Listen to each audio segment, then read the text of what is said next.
Good morning, student. Today we start our written communication. In previous video, we study about formal communication, informal communication, and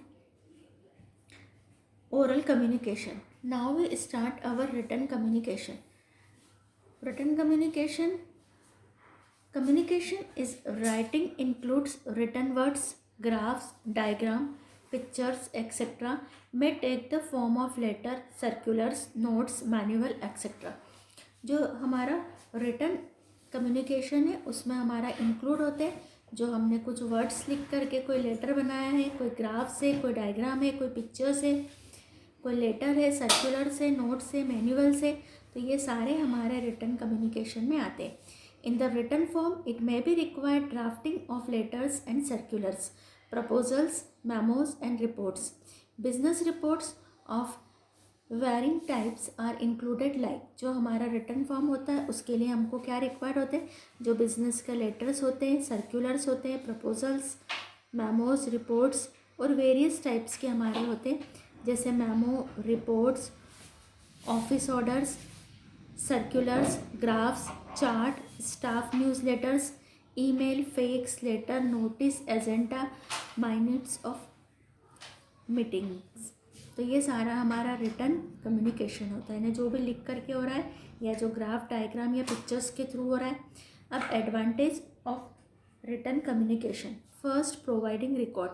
जो भी हमारा written communication होता है हम उसको future के रेफरेंसेस के लिए एज ए रिकॉर्ड रख सकते हैं. First and foremost, written communication has the advantages of providing records, references, etc. In the absence of ready references,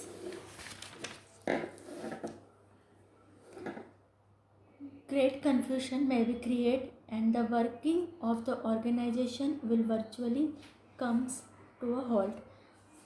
अगर हमारे पास में रिटन कम्युनिकेशन नहीं होगा तो हो सकता है कि कन्फ्यूज़न क्रिएट हो जाए और हमारे जो ऑर्गेनाइजेशन के स्मूथ फंक्शनिंग में कोई प्रॉब्लम आ सकती है. Second, legal defence. Maintenance of proper records build up legal defence of the organisation. क्या जब हम जो राइटिंग कम्युनिकेशन है, रिटन कम्युनिकेशन है, उसको जब हम प्रॉपर मेंटेन रखते हैं तो ये एक तरीके से हमारा लीगल डिफेंस हमारा बिल्ड हो जाता है. कोई भी प्रॉब्लम अगर हमारी आती है, कोई डिस्प्यूट वगैरह होता है, तो ये जो रिटन कम्युनिकेशन है ये as a proof, as a evidence work करता है. Third, promotes uniformity.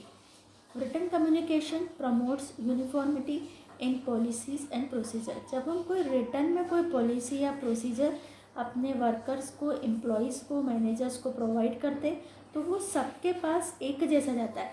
जैसे ओरल कम्युनिकेशन में हमने देखा था कि माउथ टू माउथ जब कोई सेंटेंस या कोई फॉर इंफॉर्मेशन, फैक्ट, आइडियाज़ कुछ जाता है तो लास्ट में हम देखते हैं कि उसका जो फॉर्म है वो ही चेंज हो जाता है. और रिटन इन्फॉर्मेशन में, फैक्ट में, इंफॉर्मेशन में, लेटर में ऐसी प्रॉब्लम नहीं आती है. जो एक के पास जाता है वो ही सबके पास जाते हैं.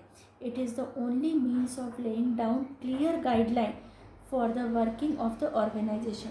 और ऑर्गेनाइजेशन के वर्किंग के लिए ये क्लियर गाइडलाइन प्रोवाइड करता है written communication. Fourth, large scope. Written communication give access to a large audience through mass mailing. हम सबको एक साथ मेल कर सकते हैं और कई लोगों तक हमारा जो कम्युनिकेशन है वो चले जाता है. It is common practice on a part of well known organisation to reach out to people at large and win customers through wisely drafted mail shots on the socialist circulars. तो ये हमारा easily हम सबको एक साथ send कर सकते हैं. लार्ज स्कोप है हमारा रिटर्न का. Fifth, image building.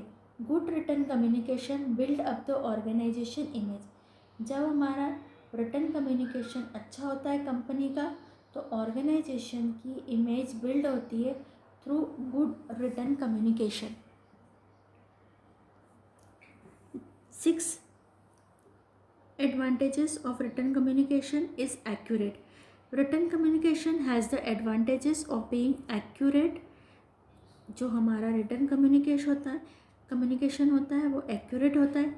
Great cares has to be taken in drafting any letter, memo, report. जो भी हम लेटर बना रहे हैं, मेमो बना रहे हैं, रिपोर्ट्स बना रहे हैं, तो उसमें हम पूरी केयर के साथ में बनाते that the message is effectively conveyed, जिससे कि हमारा जो मैसेज है वो इफ़ेक्टिवली कन्वे हो जाता है। यानी कि जो बोर्ड ऑफ डायरेक्टर या मैनेजर्स जिस मैनर में लेटर या मेमो बना रहे हैं उसका पूरा मीनिंग फाइंड होता है। 7, proper assignment of responsibility. Written communication facilitates proper assignment of responsibility. जब हम किसी को रिटन में कोई ऑर्डर देते हैं, कोई प्रपोजल देते हैं, कोई पॉलिसी देते हैं, कोई प्रोसीजर देते हैं, तो उसके साथ प्रॉपर रिस्पॉन्सिबिलिटी भी असाइन हो जाती है।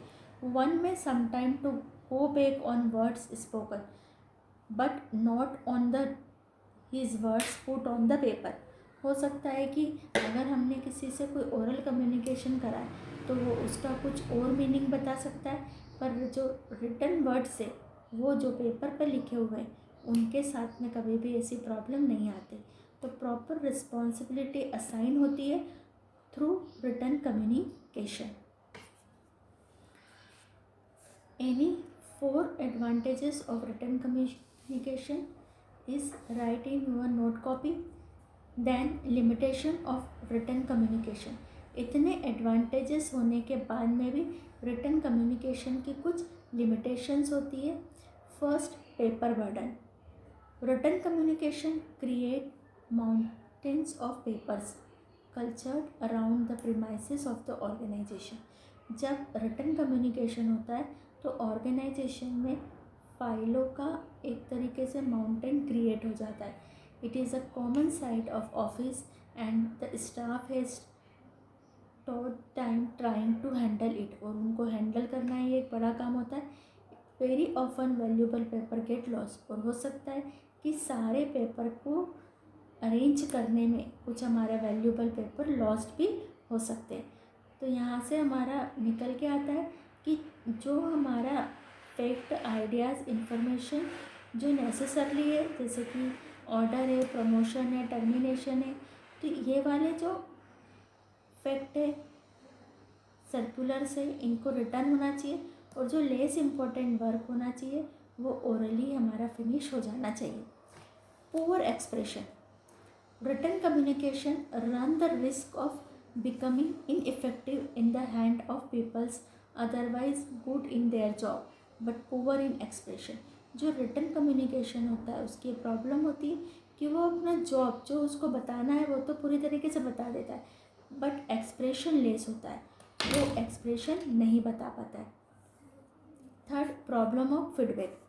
ओरल कम्युनिकेशन में हमको हैंड टू हैंड फीडबैक मिल जाता है, बट रिटन कम्युनिकेशन में हमको हैंड टू हैंड फीडबैक नहीं मिलता है। Written communication is mostly handicapped by its inability to get immediate feedback. जो रिटन कम्युनिकेशन में हमको इमीडिएट फीडबैक कभी भी नहीं मिलता है।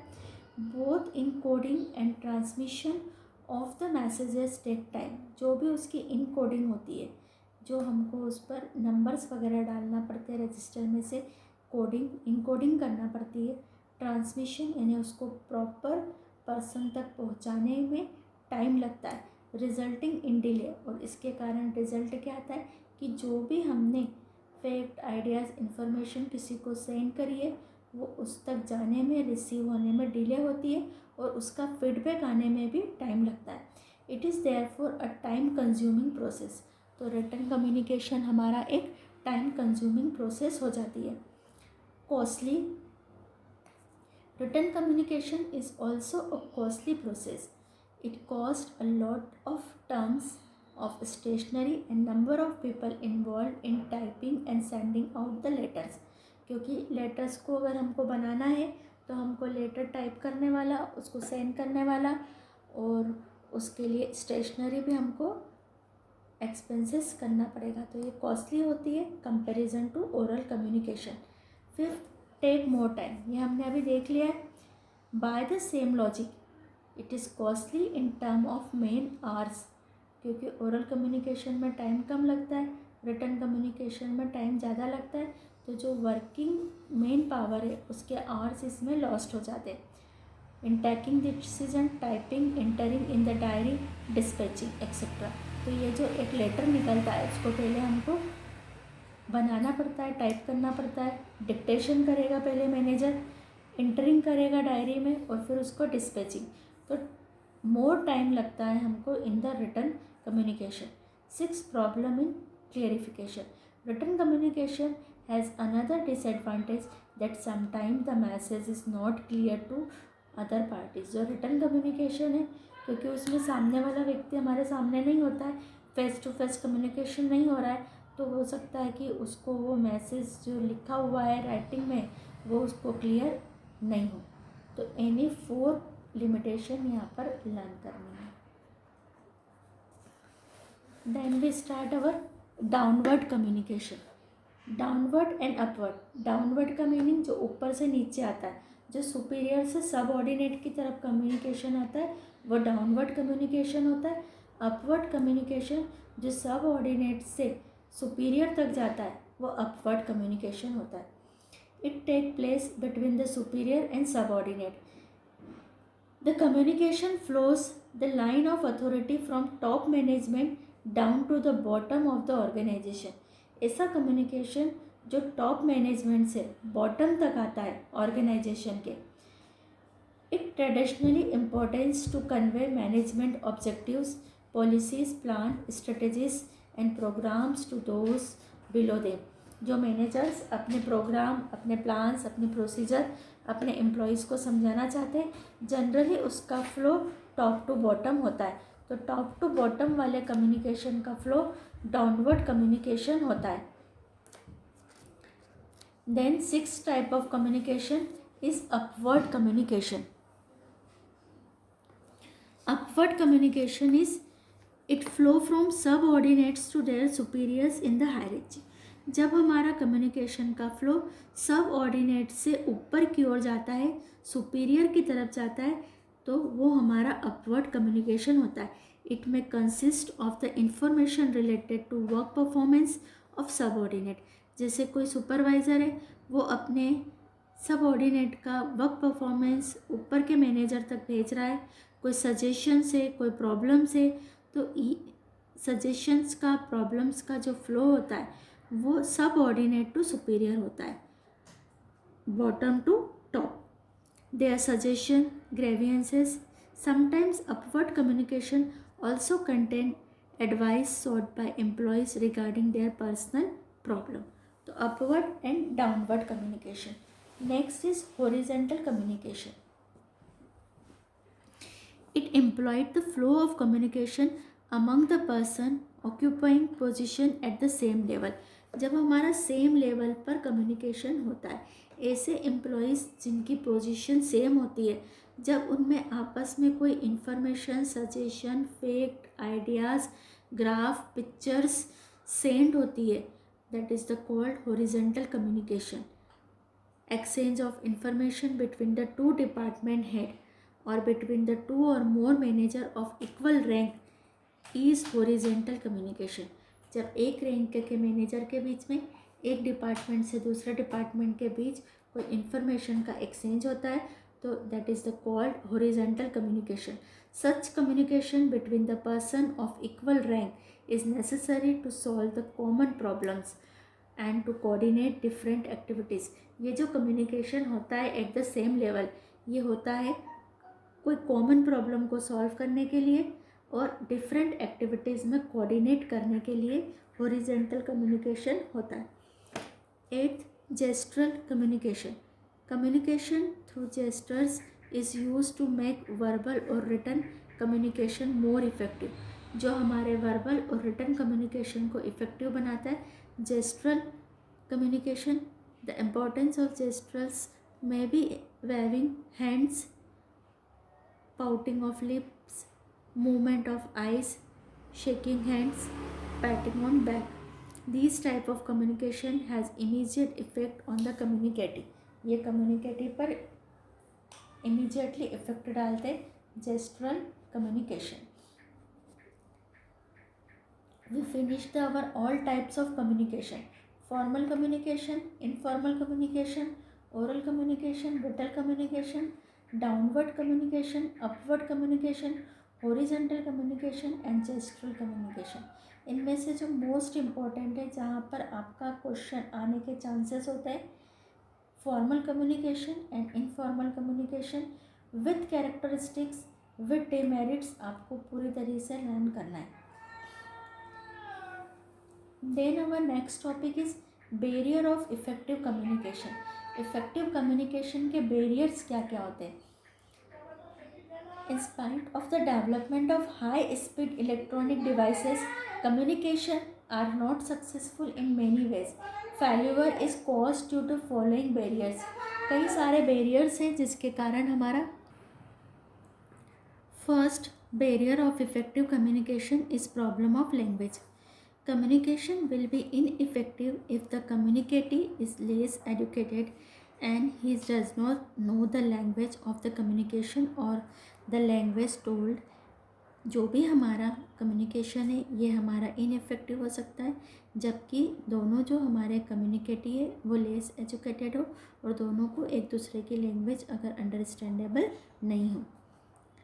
Lack of attention. When the receiver does not pay complete attention to the message, communication become ineffective. अगर जो रिसीवर है वो अगर कंप्लीट अटेंशन नहीं देता है मैसेज पर तो हमारा कम्युनिकेशन इनएफेक्टिव हो जाता है.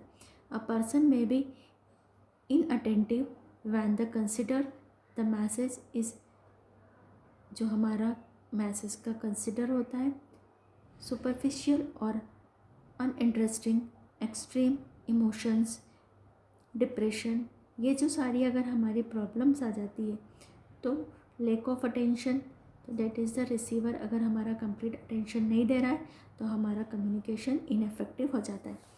Status barrier. In the organisation some people have higher status than others. Person of higher status do not talk freely with those who are lower status. कुछ हमारे ऑर्गेनाइजेशन में हायर स्टेटस के पर्सन होते हैं, कुछ लोअर के होते हैं. तो जो हायर स्टेटस के पर्सन होते हैं वो फ्रीली लोअर स्टेटस से टॉक नहीं कर पाते. Subordinates at lower level don't feel free to talk superior. When a subordinate does not have trust in the superior, communication become the less effective. अगर superior और subordinate के बीच status का barrier आ जाएगा तो कम्युनिकेशन हमारा इफेक्टिव नहीं होगा. Hasty indecision. The communicatee forms a beside opinion about the communication and takes the decision in hasty before the understanding the spirit of the communication completely. अगर हम बहुत जल्दबाजी में डिसीजन ले रहे हैं तो हमारा कम्युनिकेशन उससे इफेक्टेड हो जाएगा. Organisational barriers. If the enterprises has adopted line organisation and there is established scalar chain through which every communication has to pass, carelessness at any point may delay the communication or destroy the fact and renders it useless. तो यहाँ पर अगर कोई organisational barrier आ गए, जो पूरी हमारी scalar chain है, जो अपवर्ड जाना है या डाउनवर्ड जाना है, उस चेन में अगर कहीं पे भी कुछ डिले हो जाता है तो हमारा कम्युनिकेशन उससे डिस्ट्रॉय हो सकता है, डिले हो सकता है. Physical barriers. In case of disturbance causes by noise, suffocation, etc., communication become ineffective. Any 4 points से आपको ये learn करना है. Our chapter is completed. Then यहाँ पर हमको कुछ दे करके रखा है. Steps to overcome the barriers of communication. हम इस communication के barrier से कैसे निकलेंगे? Clarify of thoughts in the first remedy of effective communication. Effective communication के लिए जो भी थाट्स हैं उनको सबसे पहले उनमें क्लियरिटी होना चाहिए. Communication should be brief and adequate. जो भी हमारा कम्युनिकेशन होना चाहिए वो ब्रीफ होना चाहिए, एडिक्वेट होना चाहिए. Incomplete message create the misunderstanding. Third, the message should reach the receiver at the right time and the media use should be proper. जो मैसेज है वो राइट टाइम पर जाना चाहिए और जो भी हम मीडियम यूज़ कर रहे हैं उसको सेंड करने का वो प्रॉपर होना चाहिए. The message send should be consistent with the objectives, policies and programs of the organization. Fifth, informal communication should be given more importance. Informal communication को भी importance देना चाहिए. Careful listening is the essential for effective communication. So our chapter is completed and our Saturday assignment is based on types of communication. तो अगर आपको repetition की problem आ रही है कि आपको असाइनमेंट में डबल डबल लिखना है तो टाइप्स को आप अभी अपनी फेयर कॉपी में नोट डाउन ना करें.